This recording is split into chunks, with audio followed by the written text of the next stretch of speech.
Let's dive into something that really set the basketball world ablaze a few years back. Oh, yeah. What are we talking about? Picture this, October 2019, Michael Jordan.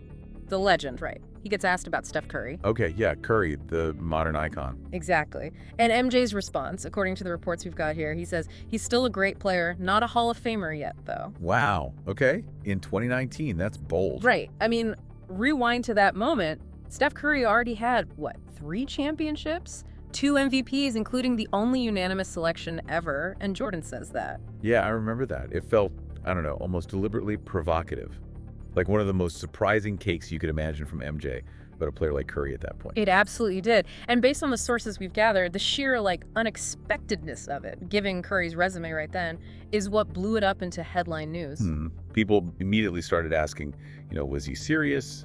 What could he possibly mean by not yet? Exactly. And that's really the mission for this deep dive. We've got a stack of articles, interviews, reports right here, all digging into that specific comment from Jordan.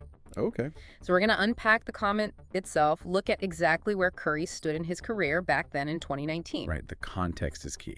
Definitely. Then see how others in the basketball world reacted to Jordan's words, track everything Curry has accomplished since, because, spoiler, he's done a bit more. Just a bit, yeah. And then look at what the Hall of Fame actually considers and maybe discuss the bigger picture, like what Jordan's view says about greatness across different eras. We're using these sources to piece together the full story. Sounds good. Let's get into it. So where did this actually happen? Okay, so the sources say it was during an interview Michael Jordan did on NBC's Today Show. This was October 2019. The Today Show, interesting venue for that kind of comment. Yeah, and he was listing his all-time starting 5. The usual question legends get. He named Hakeem Olajuwon, Scottie Pippen, Magic Johnson, James Worthy. Pretty standard, solid picks. All legends, no doubt. Hard to argue with those. But then Stephen Curry's name came up in the conversation. Okay. And that's when he dropped it. That's when he dropped it. The reports quote Jordan's exact words. He's still a great player, not a Hall of Famer yet, though. Such a simple phrase. But man, the impact. It landed like a bomb because, as you said, the context. The context is just everything here. As the sources detail, by October 2019, let's just list it out, Stephen Curry had already won 3 NBA championships with Golden State.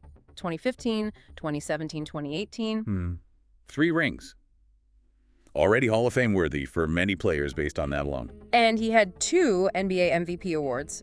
And one of those, the 2016 one, truly historic. He was the first and still the only player in NBA history voted MVP unanimous. Unanimous. That feat is just, it's statistically insane. It says so much about how dominant he was perceived that season. Nobody else could even get one first-place vote off him. Thus, by then, he'd already been an NBA All-Star 6 times, made multiple All-NBA teams. I mean, you look at just that list right there in 2019. Yeah. It felt to pretty much everyone like a Hall of Fame lock already. Maybe not first ballot for MJ, but definitely a lock eventually. Right. And this is where the sources start offering interpretations. Some reports suggested, well, maybe Jordan's comment was meant as a kind of subtle challenge, like a motivational push for Curry, implying there were still higher peaks to climb. Okay, like the classic MJ competitiveness coming out. Possibly. Or other analyses in these articles proposed, it just reflected Jordan's incredibly high, maybe almost impossibly high, personal standard for the Hall of Fame. Perhaps a standard few players ever meet in his eyes at that stage. It really makes you think, though, considering that specific resume Curry had already built by 2019, did you find Jordan's comment as surprising as most people seemed to at the time? What did you personally think he might have meant? It was definitely surprising, yeah. And based on the sources, that surprise was almost universal. The immediate reactions from around the league, from other players, coaches, they were very telling about how Curry was viewed even then. Absolutely. Let's talk about those reactions. Stephen Curry himself, according to the reports we have, seemed to take it pretty calmly, almost playfully. Yeah, he reportedly kind of echoed Jordan's words back, saying something like, I think I'm good, but I'm still not done yet. Taking it in stride, maybe using it as fuel. Actually, one source says he quoted Jordan back, saying, I hope not. He's still a great player. Not a Hall of Famer yet, though. He's not. Okay, turning it back on him. And his coach, Steve Kerr, who actually played with Jordan. Right. That's a unique perspective. Kerr offered an interesting take. Sources quote him, suggesting that Michael basically has his own version of the Hall of Fame, in his head, implying MJ's personal criteria might just be different, maybe more strict than the actual Hall's. That makes some sense. Jordan's standards for himself were obviously stratospheric. And then you had another legend, Wayne Magic Johnson. The articles mention he went on Twitter. What did Magic say? Magic basically told everyone to chill out. He tweeted, Steph Curry is a future Hall of Famer. Point blank. Okay, direct counterpoint. Yeah, and he even added a little speculation suggesting maybe Jordan felt he couldn't explicitly call Curry a future Hall of Famer because as an owner he might get fined by the league, kind of hinting at potential tampering rules or something. Okay, owner angle. That's an interesting wrinkle. So taking all those reactions together, what does it tell us? Well, I think these reactions really highlight that despite Jordan's specific words, the overwhelming feeling in the basketball community back in 2019 was that Curry getting into the Hall wasn't really an if, it was just a matter of when. The respect was already there. Yeah, the consensus was pretty clear. Jordan's comment felt like an outlier, even coming from MJ. Okay, so that covers 2019 and the immediate fallout. But as we know, Steph Curry's story didn't exactly stop there. His career kept going. It certainly did.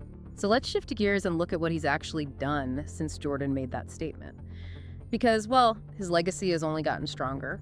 Yeah, he's added some truly massive achievements to the pile since October 2019. Most significantly, I'd say, in 2022, he led the Warriors to another NBA championship, his fourth. Right, the fourth ring. And that 2022 run, that felt particularly significant for Curry personally, didn't it, based on the coverage? It really did. Because according to these reports, that's when he finally won his first NBA Finals MVP award. Ah, yes, the one trophy missing that critics sometimes pointed to. Exactly.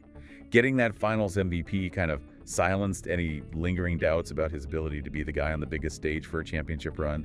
It really solidified his impact on that specific title. And beyond the team success, there's a huge individual milestone, too. Oh yeah, the big one.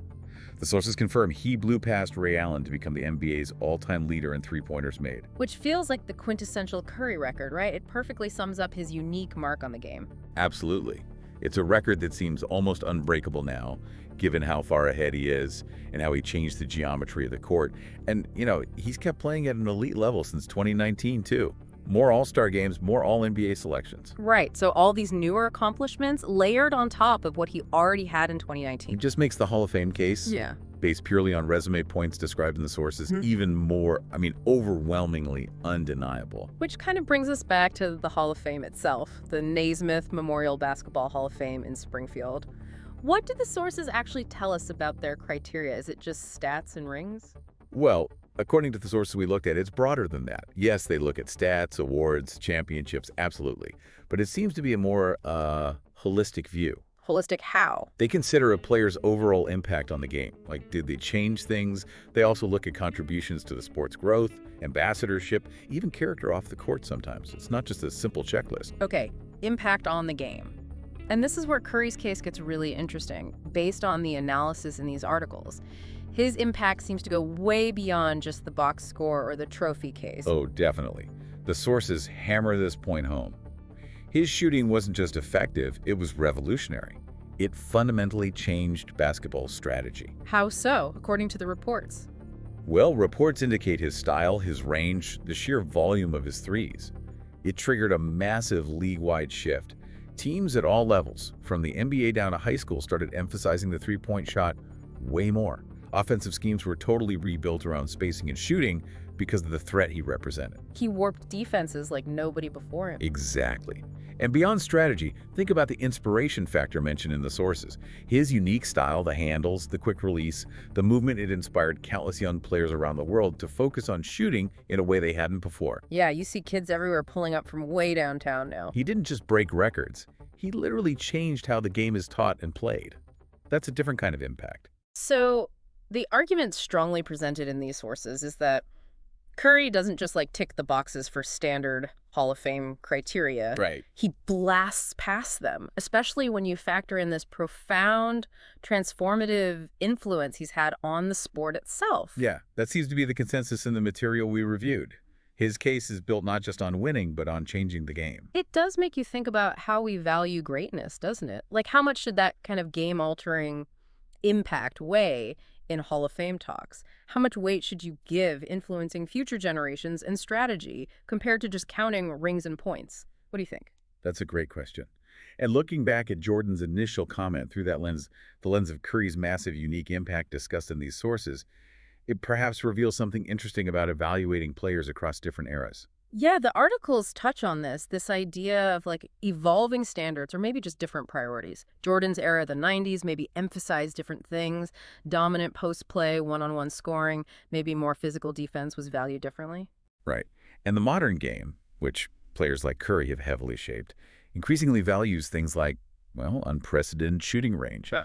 offensive versatility, off-ball movement, adaptability, skills that Curry embodies perhaps better than anyone. And Curry pushes those modern attributes to such an extreme level that, as the sources suggest, his career really challenges some of the older, maybe more traditional ideas of what a Hall of Fame player has to look like. He represents a shift in the game itself. He really does. He broke the mold in many ways.